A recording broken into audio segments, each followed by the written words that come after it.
Hi, everyone. Thank you, Tim and Katie, for organizing today. So it's been quite a few busy months at Keen Partners. If we're connected on LinkedIn or if we've been working on your latest claim, you might already be familiar with some of our... Oh. There we go. With some of our updates. But just a quick insight into what's been happening in Keen Partners recently. So a few months ago, we were voted one of the Sunday Times best places to work in.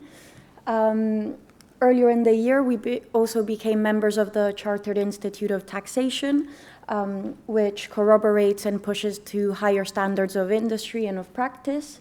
And lastly, as of last month or a month and a half ago, we became a certified B Corp company. However, probably the biggest update for you came off the back of conversations we've been having with quite a few companies and prospects. So over the last few years, we spoke to quite a range of companies who had really, really exciting projects and very innovative projects that would fall very nicely in line with what we tend to look from an R&D perspective.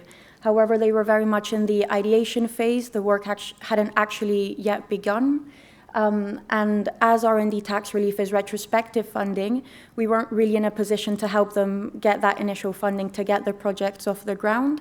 And so as a result, for the first time since we incorporated in 2017, we're expanding our service offering to include grants. So a bit about grants for those of you who might not be too familiar with them.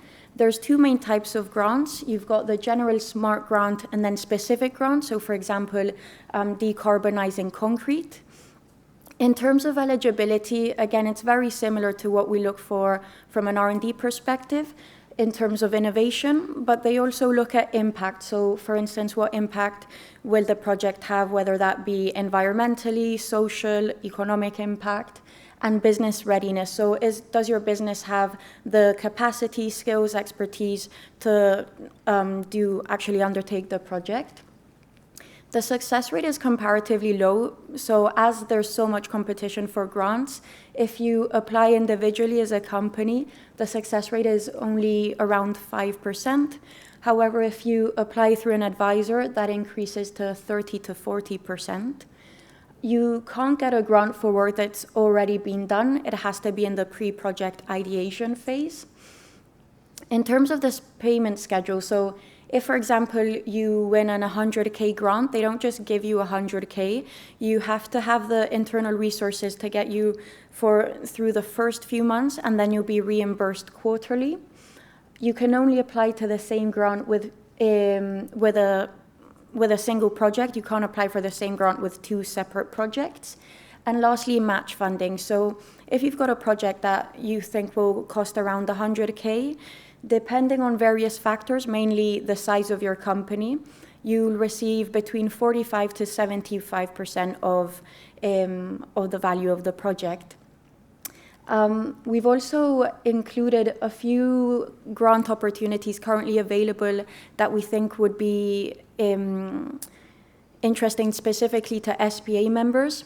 So again, there's quite a range of grant opportunities, but just to give you a bit of background and idea of what there is available, you've got grants relating to AI and incorporating artificial intelligence into your practices. Those specifically for women in innovation, if you're working on or developing any advanced machinery, and lastly, Innovate UK Smart grants, so grants specifically for projects that will have an impact on the UK economy. So if you have any questions at all, if you would like to explore grants, if you've got a very cool, exciting project in the pipeline that you think might be suitable, please feel free to get in touch. Thank you very much.